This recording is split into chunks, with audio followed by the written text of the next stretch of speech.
So I see a lot of golfers around the green hitting these shots both fat and thin. But with this simple technique, it should become a lot easier to play more successful shots from this position. To practice this technique and shot, all you're going to need is your favorite wedge that you use around the green, the golf balls that you will be using during a round, and preferably a short game area. But you can also practice this at a driving range if you need to. Before we get into this, my name is Peter Finch. Please subscribe to the channel if you haven't already and wallop that like button. Some of the biggest issues when chipping is when golfers try and help the ball off up into the air, or they try and drive those hands well ahead of the ball, trying to contact the ball first and then the turf. Both these techniques have their root in trying to use the hands and the arms a little bit too much and not utilizing the core, not utilizing the body to be able to turn through the action. And if you find yourself in a situation like this, just a simple chip, and you're unable to perform a successful shot,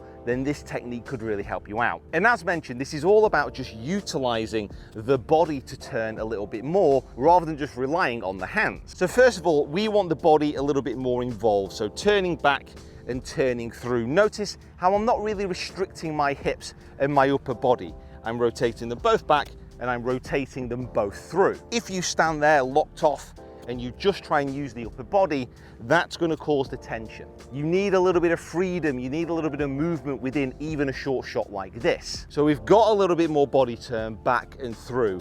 Now we need to make sure that the arms and the hands are synced up with this rotation. And here's how you get the feeling.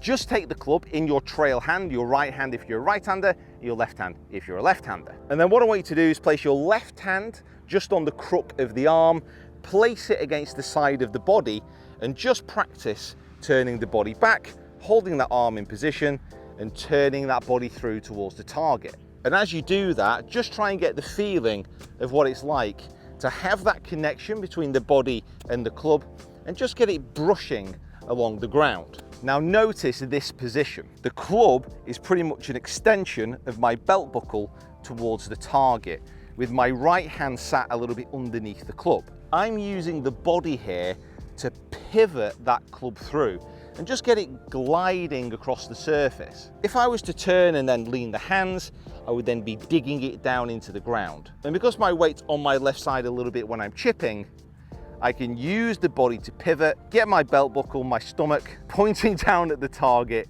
and get the club pointing down there as well. So those rehearsals, and then try and hit one one-handed. A little bit of weight forward, holding that hand in position, back and through, turning that body up and just letting that club and that ball be released. And then once you've had a few practice swings like that, left hand back on, feel that connection of the right hand and then turn it back and through. Use the pivot up towards your target and just hold that finish. So if you're watching this on your phone or your laptop, make sure you take a screenshot of all this information on the screen now. Then you can have it readily available when you're out on the golf course, when you're practicing. But also, this technique is going to be vastly improved if you understand about your chipping setup. So make sure you check this video out here. Thanks for watching, and we'll see you next time.